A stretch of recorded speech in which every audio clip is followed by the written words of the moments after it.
Hi, I'm Dr. Nupur Desai from the Cancer Vet. I'm an oncologist here. November is Cancer Awareness Month, and we are just having a few short series on basic how to diagnose cancer and what are some of the signs to look out for, as well as what are some of the common treatment options available. And it's quite scary to know that your pet has cancer, and our hope is that we can work together to get some of the anxiety down associated with the disease. Unfortunately, it is a very, very common disease. 1 in 4 dogs and 1 in 5 cats will get diagnosed with cancer, and these are really high numbers. So the more aware we are of the disease, the better prepared we will be. Something to remember is cancer usually happens in middle-aged to older pets, but we've certainly seen some really young dogs and cats as little as 1 year of age diagnosed with the disease. So while everything is mostly in older animals, it can happen in younger animals as well. Diagnosis of cancer is very scary, but if we catch the disease early, there are multiple treatment options that we can offer. Hence, it's important to pick up on the subtle signs that our pet friends show us so that we can take them sooner to our veterinarians. Some of the signs to look out for are any lumps or bumps in the body. So if there are any obvious masses that you come across, it's very important to take the pets immediately to your family veterinarian. The family veterinarian may do some additional diagnostic tests to let you know if this is cancer or not. And then we can certainly walk through the different treatment options. They may do certain tests like chest x-rays, abdominal sonography, and blood work. It's very important to understand that even though the blood work is normal, your pet can still have cancer. I get asked a lot of times as to, the blood work is absolutely normal. They're walking around fine, eating okay. How can he have cancer? Unfortunately, they can still have cancer in spite of all clinical signs showing that they are normal.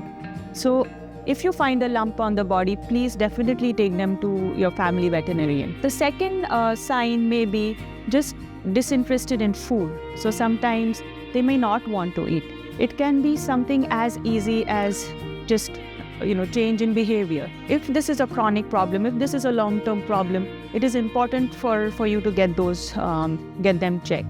So any kind of weight loss in our pets, if we are not actively trying to make them lose weight, if you have not changed their food, any kind of weight loss is concerning, and please have them checked by your veterinarian. Sometimes with certain tumors like oral tumors, you may see a bad smell coming from the mouth.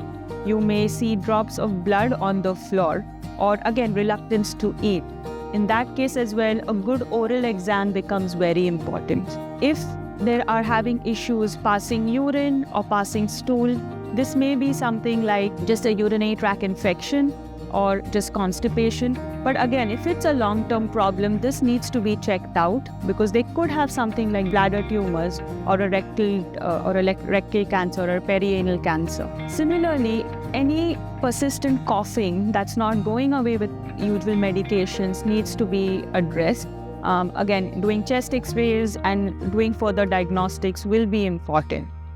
Also, you know your pets the best, and in case there's any change in behavior, any subtle changes, what you may be able to pick up on, it'll be probably better to just take them in and have them checked. The other sign to look out for is any kind of lethargy. If they're just not being themselves, if they find it difficult walking, if they don't feel like going for long walks, if you see any swelling on the limbs, please get these tested as well. The other very important thing is if your pet is above 7 years of age, I would recommend absolutely taking them down to a veterinarian at least once in 6 months.